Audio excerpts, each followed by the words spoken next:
All right, let's talk Agatha all along. Now, it's really strange to me that Marvel, it was a powerhouse, in the last decade. Ever since, everyone has talked about this and how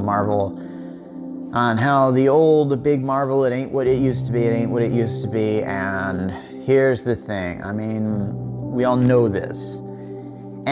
But every once in a while, Marvel will produce a decent hit. We had Deadpool and Wolverine this year, which was a major hit. And because of that, but it was really the only Marvel movie this year where they used to have like 3 or 4 of these come out. And some of them within not very, within weeks of each other, for crying out loud. So spaced apart some of these things were. So, it feels like when Marvel hits television, the results are mixed. I think the first show from that was WandaVision, which was, I believe, a hit. And here's the thing, though. I get the feeling like the people that are in charge of Marvel, they introduced the character Agatha in WandaVision, a character that a lot of people didn't like. It's not that they didn't like the character, because the character of Agatha is played very awesomely by Kathryn Hahn, and she does such a good job. The issue is, you didn't really need to insert that character in the WandaVision plot to get WandaVision to work. I kind of felt like there's a lot going on in WandaVision, and it was confusing as heck at the beginning and still kind of at the end. Actually, I think when WandaVision tried to explain itself is when it just didn't really get interesting anymore. Unfortunately, a lot of the great mysteries kind of end up being that way, in horror movies too. And then they had that song with Agatha all along, who was apparently doing that thing, and that sort of became this big meme thing. And the song, which sounded a lot like, the Munsters or something like that, just really it was really catchy, and they kind of really played it up campy-like. And I got the feeling like from that meme that it sort of became that I felt like whoever was in charge of Marvel basically just said, hey, Agatha's popular, let's make a show about this. So can you imagine being the guy that's handed this, that just kind of like, hey, we gotta make a show about Agatha all along. And it's not Agatha or Agatha Harkness, which is what the title should be. It's Agatha all along. In other words, let's just take the meme and just make it that. So I don't know. It's like, I don't know if they made like D's Nuts, the movie. So the plot of it is actually kind of interesting. I was actually very enthralled in what was going on. Apparently, Agatha has lost her powers and she's trying to gain them back. Okay, that makes a lot of sense. I believe that's what you're going to do. She meets a young boy who I just simply know him as that guy in that show Heartstopper. And yes, I've watched that show. And he's just known as Boy because apparently every time he tries to say his name, they do this weird kind of pixelated effect around his thing so no one can hear it. And apparently it's a curse. Now, of course, I'm going like, oh, that's obviously going to be an important plot point. And I'll get to the spoilers about that here in a bit because I actually saw this one coming. The thing about Agatha all along is it's actually structured like a fantasy story, where Agatha assembles a coven of her old witch friends and gets them together, and they have to go down this witch's road, which is apparently this sort of, I don't even know how to describe this, rite of passage?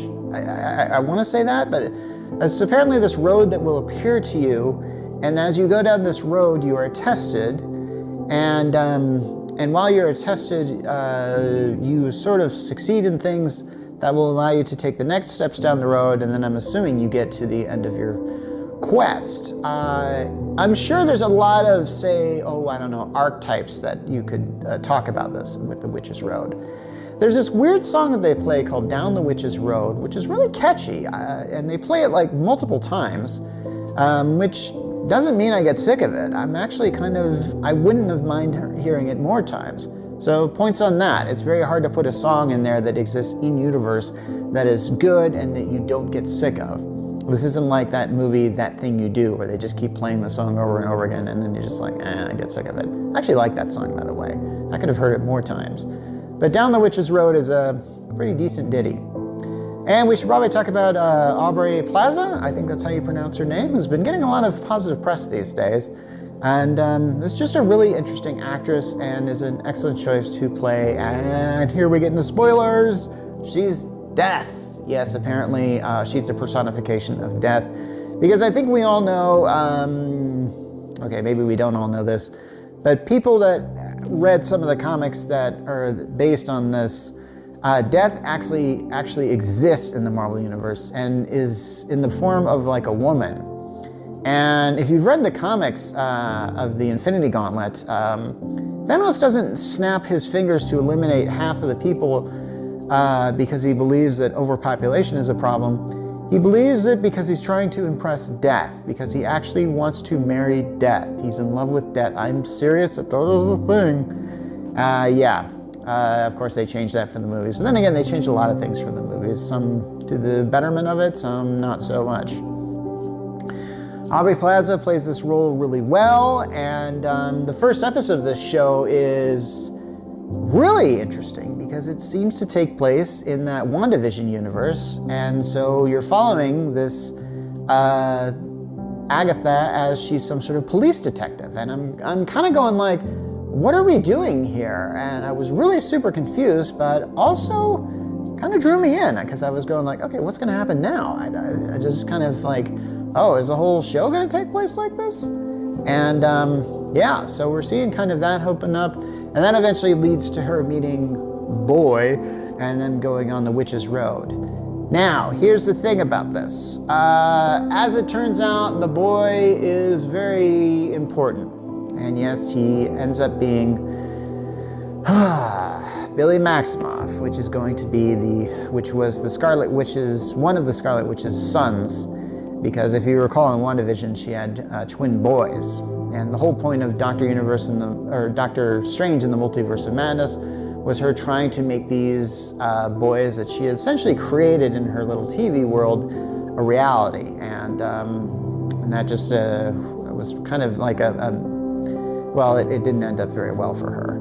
I was half expecting the Scarlet Witch to show up in this show. I actually thought that was going to be a big twist. In a way, I feel like, I mean, Hollywood has done things where they bring in a big star at the last moment, and they do a good job sometimes keeping that a secret. But it's difficult now when their star is pretty big, and Elizabeth Olsen as a Scarlet Witch kind of sealed that role. So yeah, so to bring her back, I actually think I would have been disappointed in that. There's a really good episode because they focus on all these individual witches and there's one episode where we actually find out that this one witch is essentially living their life in pieces, sort of like the main character in Kurt Vonnegut's Slaughterhouse-5. So sometimes when we see her have these freakouts, we actually figure out why she's having these freakouts. It is an incredibly well done episode, I have to say. That really shows the potential of this show.